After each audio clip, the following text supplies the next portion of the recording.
If you could give the younger you advice, what would it be? Stop being so scared of everything. Oh my god, what's the worst thing that can happen? A teacher is gonna be like, oh, don't do this? No, have fun, go meet people, do stuff. Stop locking yourself up and being scared of the world. Take advantage of what it has to offer. Most challenging part of boarding school. Ooh, I'd have to say trying to balance the sports and all my extracurriculars. I have way too many, I have to chill with that. But balance that with the time I spend with my friends and then the time I do work, because sometimes it can happen that it's a little bit too much fun and not enough work.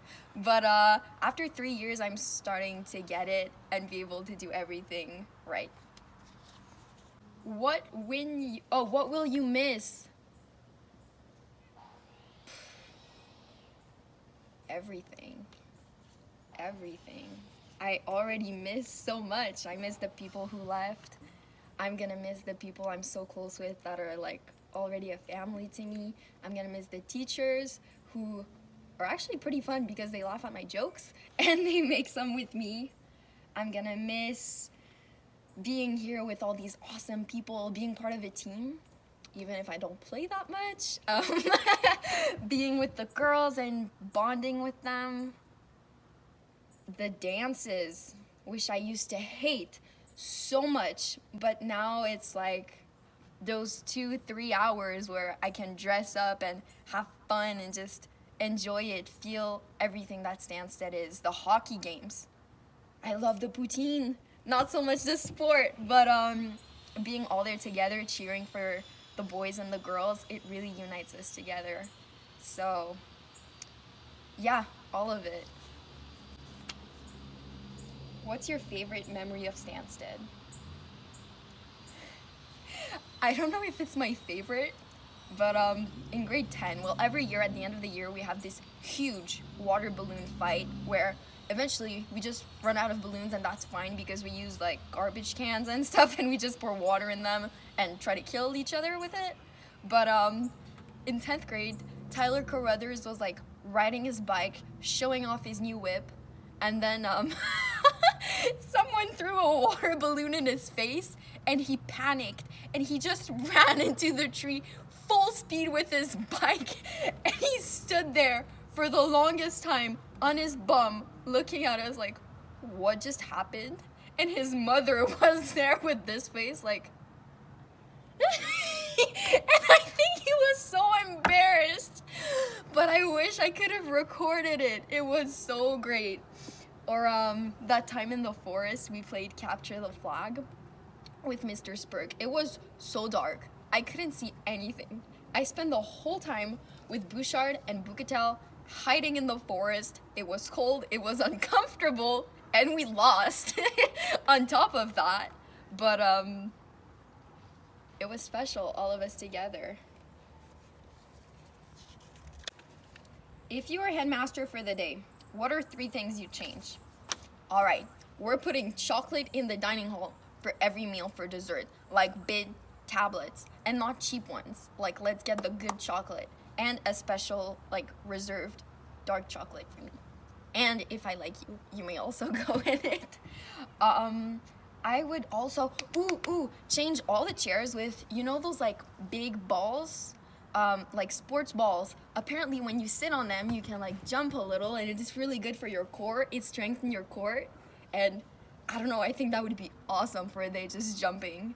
And oh my god, after school, instead of sports, we would have a huge game of hide and seek. The whole school, all the campus, all the forest, with like maybe 5 or 6 people looking, and I think people would really get into it. Make it a competition with prizes at the end for like the 20 people who didn't get found, and I think it would just be awesome. I used to do it in kindergarten, and we'd hide for hours, and those are some of my best memories. I think it'd be great.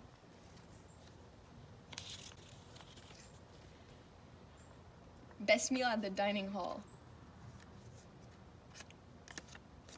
Taco Tuesday.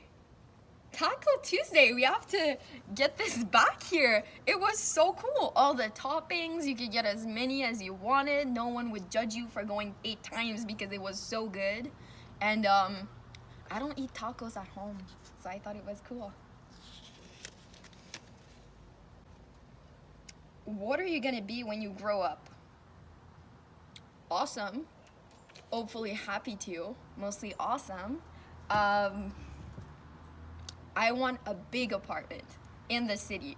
I think I've been here 3 years, been living in the forest for 3 years.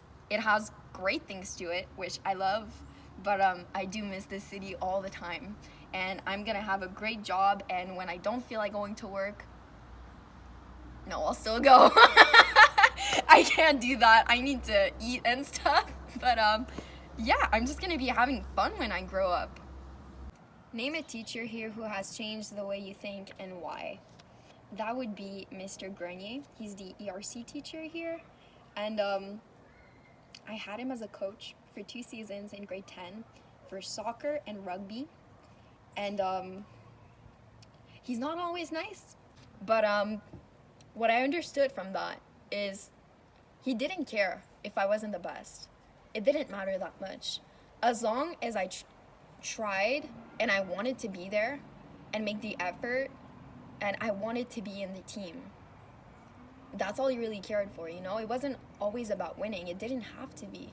Just to be part of something. And that's very valuable. And that season, I ended up winning the sportsmanship award, and his speech almost made me cry. He said I was the sister for everyone on the team, and I was the positive one and the one that was always ready to take one or sacrifice for the others. And now, it doesn't bother me anymore not to be the best like it used to. I just want to try. So that's that. I ran out of questions.